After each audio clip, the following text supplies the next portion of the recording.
one and all, I'm Alexis, aka the Sloth Reader, and today I'm here to tell you guys about the top 12 books I want to read in 2019. So I kind of feel like I have a little reason here and there why I chose all the books that I did. So let's just go ahead and get into this list, honestly. The first one I'm going to mention is Never Let Me Go by Kazuo Ishiguro.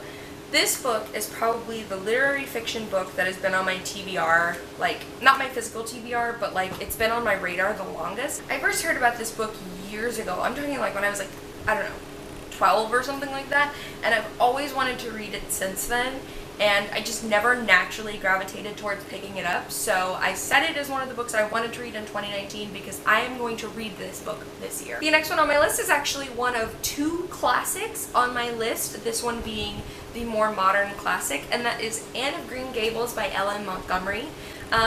This is actually probably one of the books that has physically been on my TBR the longest because my grandma actually got this for me when she went to Canada, when she went to Nova Scotia.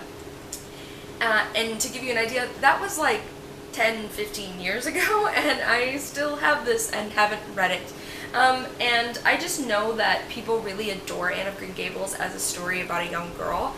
And it's just, you know, it's like a more like middle grade-y classic, and considering I love middle grade and this is such a well-loved story, I definitely want to make sure I give it a chance, and 2019 will be the year that I do that. The next book on my list is The Young Elites by Marie Lu, and this is on my list because every year I say I'm going to read The Young Elites and then I never do, and it's the only one of Marie Lu's series that I haven't actually read yet, because this series and then Wildcard are the only things by her I haven't read yet, and I don't know if I'm going to read Wildcard, but that's a whole nother thing. So, like, it's just time for me to read The Young Elites because I love Marie Lu and her books so much, and so it's a shame that I haven't gotten to this yet, so we're going to get to it in 2019. The next one on my list is The Demon King by Cinda Williams-Chima, and this one is on my list for two reasons. One is that I've never read anything by Cinda Williams-Chima. She's put out a lot of content, but I don't feel like she's all that popular, if that makes sense. Like,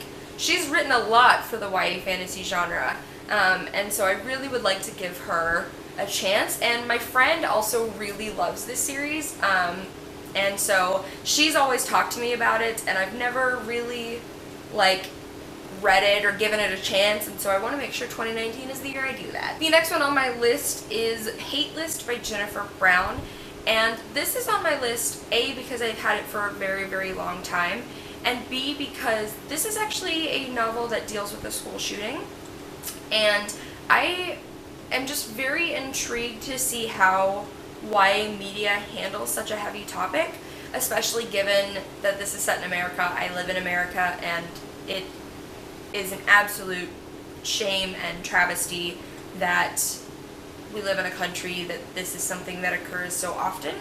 And so I'm intrigued to see how media handles that topic. This was published about 10 years ago or so, so I do expect it to be a little bit dated, but I'm still intrigued to see what kind of media we're putting out there on the topic, which is why I really want to read this year. The next book on my list is Daughter of Smoke and Bone by Laini Taylor. 2019 will be the year that I read a Laini Taylor book. I have both this and Strange the Dreamer, but I always said I wanted to read Daughter of Smoke and Bone first just because it's her first series that she wrote, and I'm really intrigued by it. I know people kind of gush over Laini Taylor, and I'm gonna give it a shot in 2019, so this one's on my list as well. The next one on my list is A Little Life by Hanya Yanagihara. I think you guys can tell why I put this book off for such a long time. Do you see how big this book is? And also I know that this book is basically the most emotionally draining experience you can have with a book. And I have friends who absolutely loved this book. It was one of their favorite books of whatever year they read it. And then I also have friends who absolutely hated this book. So I'm very intrigued to finally pick up A Little Life and see where I fall on that spectrum. So I'm gonna commit to reading A Little Life this year. The next one on my list is Graceling by Kristen Cashore.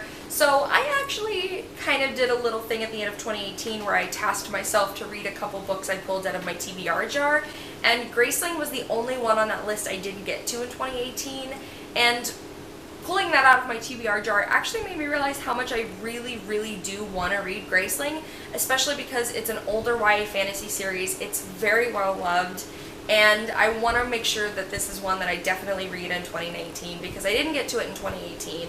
And I don't want to let it sit on my shelves unread for much longer. The next one on my list is going to be Uprooted by Naomi Novik.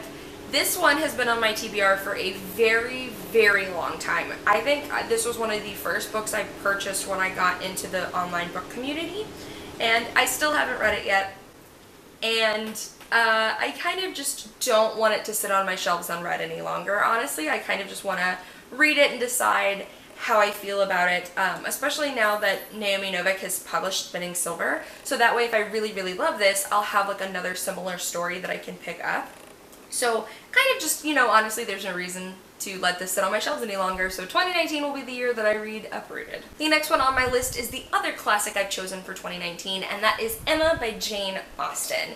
If you guys didn't know, Pride and Prejudice is one of my favorite books. I love that book with my whole heart, but I've never read any of Jane Austen's other works, and Emma is the one that I'm most intrigued by, just because honestly this sounds just like such a fun book in the same way that Pride and Prejudice is very fun, and so I really would like to read Emma this year as a way to push myself to read more Jane Austen, but also to hopefully find another book that I'll really love. So the next two on this list are actually the two that I would consider my biggest priority in 2019, for reasons which I will explain. The first of which is going to be American Gods by Neil Gaiman. Now, if you guys weren't following me in 2018, basically I read my first Neil Gaiman book in 2018, which was Norse mythology, and I absolutely loved it. Like, I fell so in love with Neil Gaiman's writing, and I listened to the audiobook, which is narrated by Neil Gaiman, and it was just an all-around just incredible experience. So I want to make sure I'm reading more Neil Gaiman books in 2019. And American Gods has always been the one that was the most interesting to me of his other books.